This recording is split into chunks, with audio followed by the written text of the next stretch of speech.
दोस्तों, बम धमाकों से गूंजते रहे हमारे भारत के शहर, परंतु हुआ क्या? बस एक छोटी सी नज़र इस पर डालते हैं। बात की जानकारी हर व्यक्ति को होनी चाहिए। यूं तो 2004 से 14 तक लगातार बम धमाके होते रहे और बम धमाकों में पर्याप्त कुछ ना हो सका।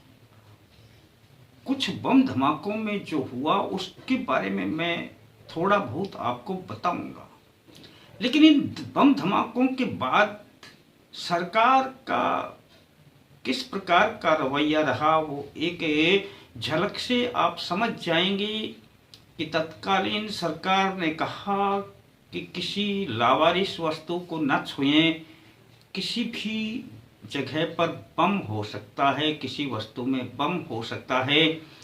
इस बात से डरा सहमा हर हिंदुस्तानी उस समय बाहर निकलने से भी कतराने लगा था। 2005 में दिल्ली में बम धमाकों में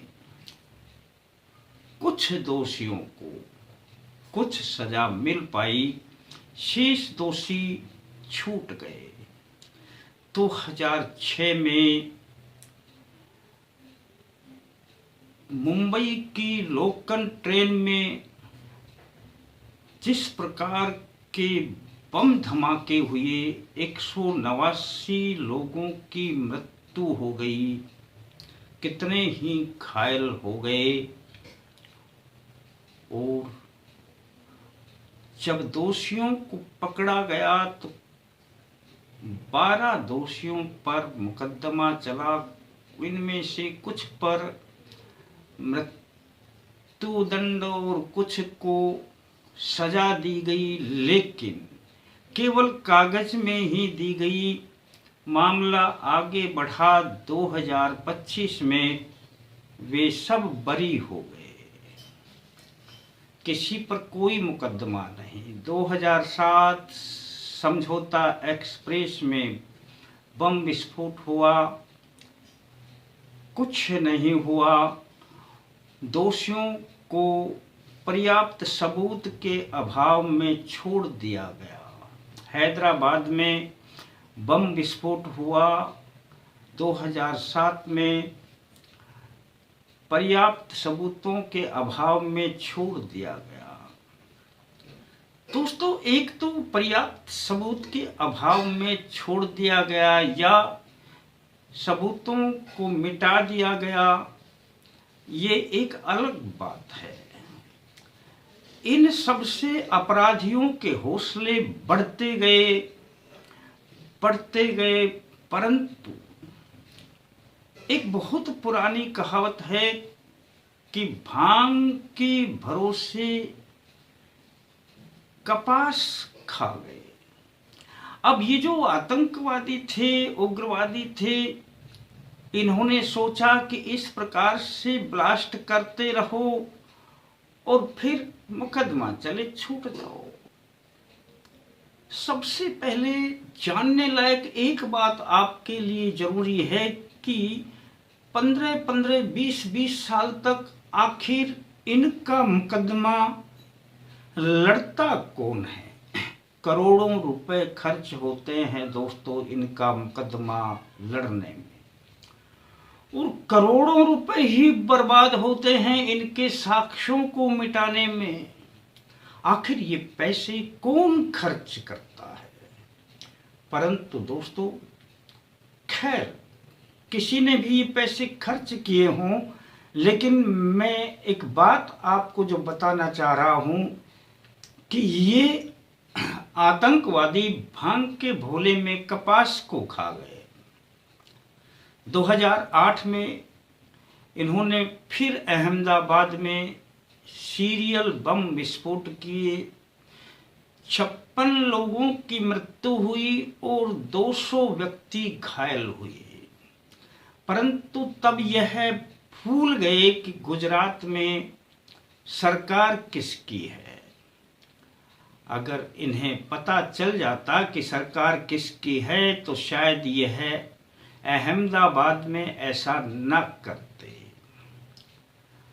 2008 में जब इन्होंने यह सीरियल बम ब्लास्ट किए, 56 लोगों की मृत्यु हुई, 200 लोग घायल हुए, तब जो इनके ऊपर एक्शन हुआ, 49 लोगों की गिरफ्तारी हुई। इन सभी को इंडियन मुजाहिदीन से, कुछ सिमी से, कुछ पाकिस्तान के आतंकी संगठन से जुड़ा हुआ पाया। और दोस्तों, इन 49 लोगों में से 38 को फांसी की सजा यानी कि मृत्यु दंड और 11 को आजीवन कारावास।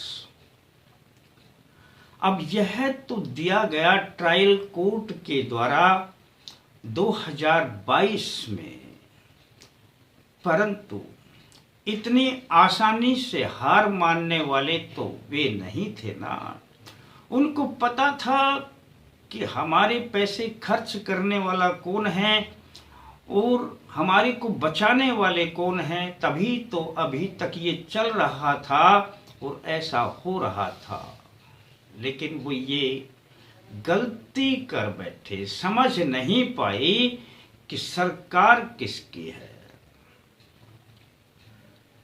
मुकदमे की पैरवी आगे बढ़ी, हाई कोर्ट में केस पेश कर दिया गया और दोस्तों, हाई कोर्ट ने इसी 7 जुलाई 2026 को यानी कल यह फैसला सुनाया कि जो ट्रायल कोर्ट ने फैसला दिया है वो बिल्कुल सही है।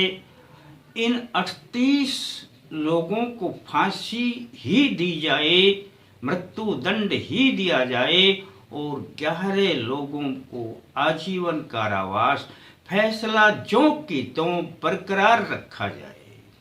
इनके ऊपर आर्थिक दंड की भी घोषणा की। इसको कहते हैं दोस्तों न्याय।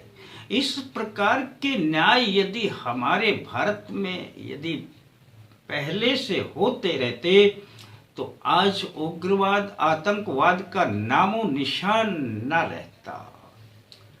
दोस्तों, इससे एक सबक मिलता है कि यदि वास्तव में अब चाहे वो कुछ करें, आगे बढ़ें, किसी कोर्ट में जाएं और इसका क्या होगा अंजाम, यदि ये फैसला जो कि त्यों बरकरार रहता है, तब एक ऐसा संदेश आतंकवादियों में जाएगा कि वे भूल कर भी इस प्रकार की हरकत न करेंगे। यूं तो 2014 के बाद जब केंद्र में भी मोदी की सरकार आ गई, तब ये जो बम धमाके लगातार हो रहे थे, इनके ऊपर पूर्ण रूप से धीरे धीरे करके पूरा प्रतिबंध लग गया और आज हम चैन की नींद सोते हैं। दोस्तों, आपकी क्या राय है इन 38 जो दोषी हैं इनके रूप में, इनकी सजा के बारे में, और 11 जिनको आजीवन कारावास हुई उनकी सजा के बारे में आपकी क्या राय है? कमेंट्स में जरूर लिखें। मैं सत्यनारायण शर्मा अल्टीमेट ज्ञान 2 में आपका हार्दिक स्वागत करते हुए इस वीडियो में आपसे विदाई लेता हूं। अगले अंक में फिर मिलते हैं दोस्तों, तब तक के लिए जय माता दी।